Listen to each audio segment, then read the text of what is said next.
आँच डाली है, तो इसीलिए मैंने उन्हीं को दंड दिया है। इसलिए कहने लगे, हे मुनिराज, हे गुरुदेव, इनका आप उद्धार कैसे होगा? अब प्रश्न आता है उद्धार का।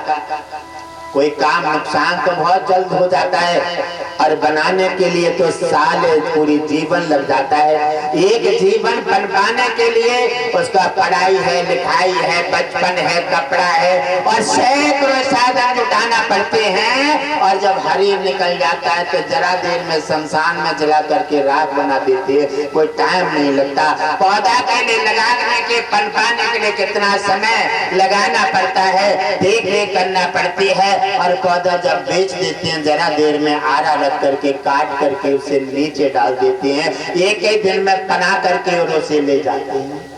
इसलिए बनाने में बहुत समय लगता है, बिगाड़ने में समय नहीं लगता। इसीलिए किसी का विश्वास करने में और धर्म को बनाने में, और इसीलिए किसी के पास जाने में और किसी को अपना विश्वास बनाने में बहुत समय लगता है, और विश्वास खत्म करने में समय नहीं लगता। आज उन्हीं का विश्वास खत्म हो चुका है और सभी के ढेरी बन चुकी हैं, और उधर बैठे हुए हैं और कह रहे हैं, गुरुदेव अब गलती हुई है, अब गलती का इसका उद्धार कैसे होगा? ये 60,000 पुत्र जो हैं सभी आपका अधोगति को प्राप्त हो गए हैं।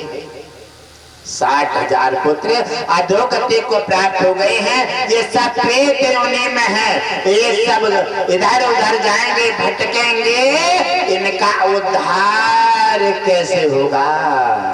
उन्होंने कहा,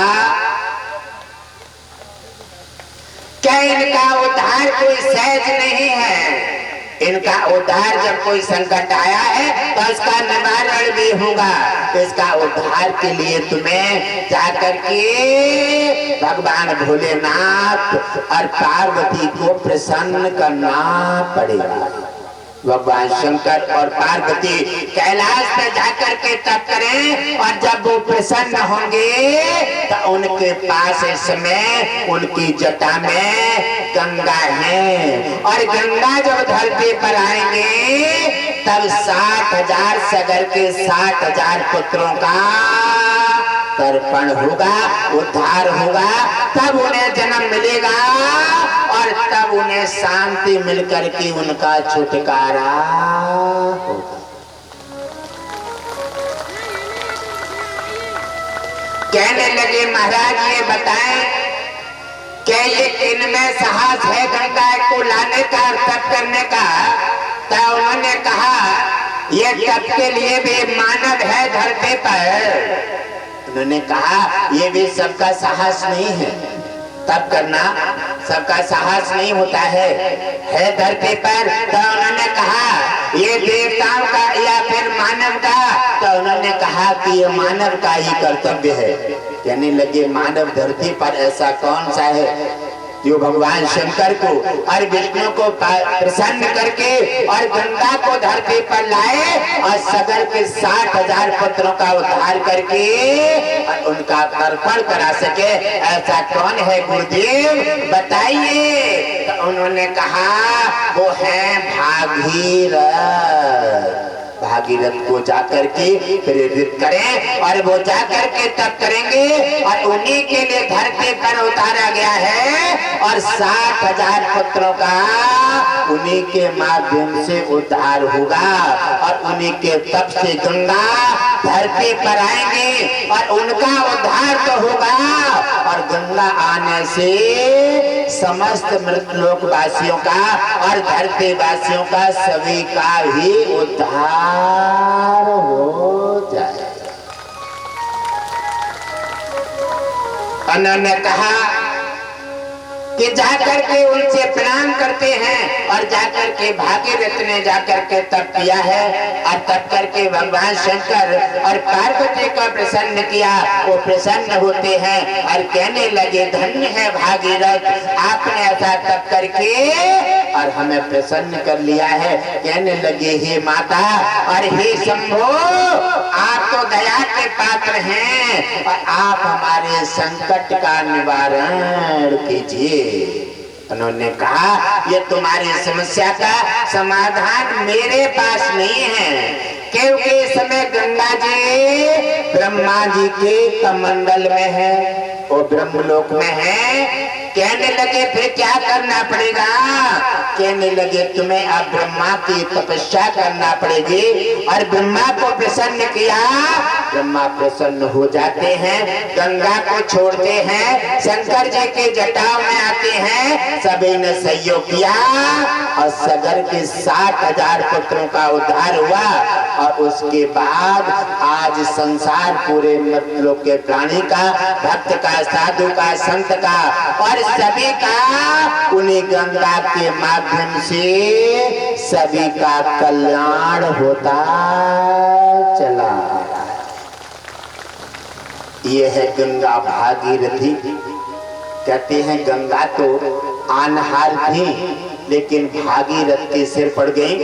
ऐसा ही होता है, काम तो होने के लिए होता है जिसको मिलता है, लेकिन किसी न किसी के सहारे लग जाता है, सिर पड़ जाता है और कोई न कोई माध्यम बन के तैयार हो जाता है। तो ये मेरे परिवारजनों, संसार जो है केवल माध्यम है। संकट आए हैं और संकट जाएंगे। दुनिया बनाने वाले को भी यहाँ संकट से सामना करना पड़ा है।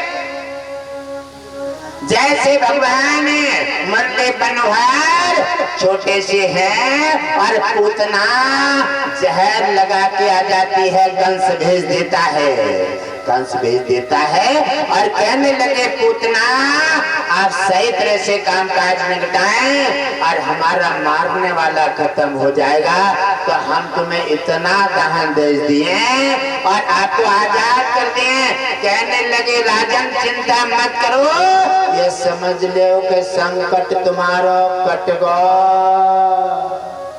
अब एक को तो कटेगा, संकट एक को तो कटेगा, या तो पूतना को, या फिर एक तो मरता है या मारने वाला, या फिर मर जाने वाला एक तो बचेगा।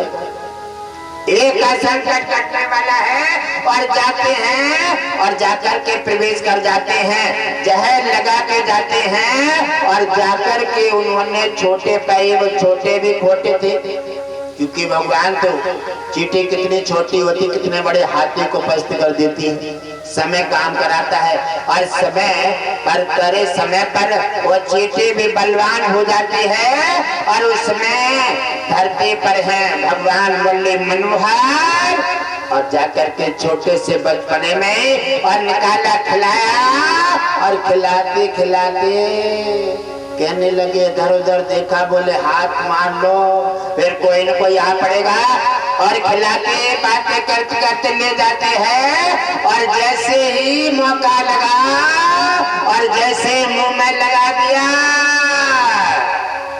कहने लगे चलो ये पहला वाकया है। और कोई मारने के लिए हथियार लेना चाहता है, कोई लाठी डंडा, कोई चाकू, कोई तलवार, और दुनिया बनाने वाले को कोई लेने की आवश्यकता नहीं है। और देखा जैसे ही मौका लगता है ऐसी चुस्की मारते हैं कि आंचल के माध्यम से प्राण खींच करके और राक्षसी को ऐसे गिराया जो बहुत दूर तक आवाज जाती है, आवाज जाती है और बैठे हैं उसके ऊपर, ऐसे बैठे जैसे मक्खी। इतनी बड़ी राक्षसी पहाड़ थी और इतने बड़े पहाड़ को इतने छोटे बच्चे ने मार दिया, तो अभी धरती वासियों ने भगवान नहीं माना।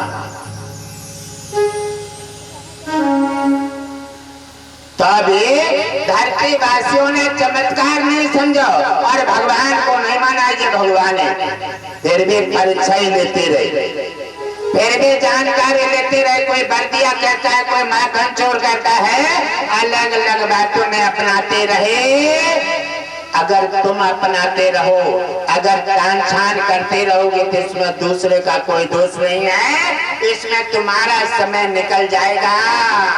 और अगर तुम नहीं समझ पाए तो समय मिलता है थोड़ी बहुत देर के लिए। जैसे घटघट बासी जी 3 दिन को आ गई, अब आज का दिन तो पार होने जा रहा है, अब 2 दिन शेष बचे हैं। काम काज छोड़ो और काम काज छोड़ो, अमृत वर्षा हो रही है। यहाँ पर आप देख रहे हैं कि आप जो थोड़े लोग बैठे हैं यहाँ भाग में और दिखाई दे रहे हैं, यहाँ तमाम देवता पधारे हुए हैं, तमाम देवता पधारे हैं। और कल अलग अलग देवताओं का आह्वान कर दिया गया है। कल यमराज, धर्मराज, अश्विनी कुमार, सुसैन वैद्य और सभी देवता कल पधारेंगे। लेकिन आप कौन कौन देख पाएंगे नहीं देख पाएंगे, लेकिन मैं दिखाने के लिए प्रयास करूंगा, दिखाने के लिए प्रयास करूंगा। वो देखने कब मिलेंगे, कब मिलेंगे? जब आप कहीं विश्वास करेंगे, आप कहीं अनुभव करेंगे, कहीं आप सोचेंगे। क्योंकि अनुभव नहीं करेंगे तो उसका आनंद नहीं मिलेगा।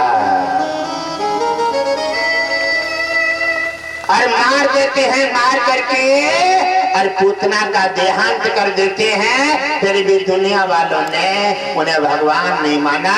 इसमें कष्ट किनका है, इसमें किनकी हानि होती है? हम किसी को भगवान न माने या हम किसी को चमत्कार न माने, इसमें हमें कुछ नहीं मिला, हम निराशावादी रहे। इसलिए अगर हमें कुछ पाना है, हमें कुछ विश्वास करना है और हमें कुछ लेना है, तो हम विश्वास कर लेते हैं खंबे पर। प्रहलाद ने खंबे पर विश्वास कर लिया। उसके पिता ने कहा तेरा विष्णु खंबे में है। कहने लगे पिता वो तो जगत पिता है, सब में है, सब में है। कहने लगे सब इस खंबे में भी है। अरे कहने लगे ये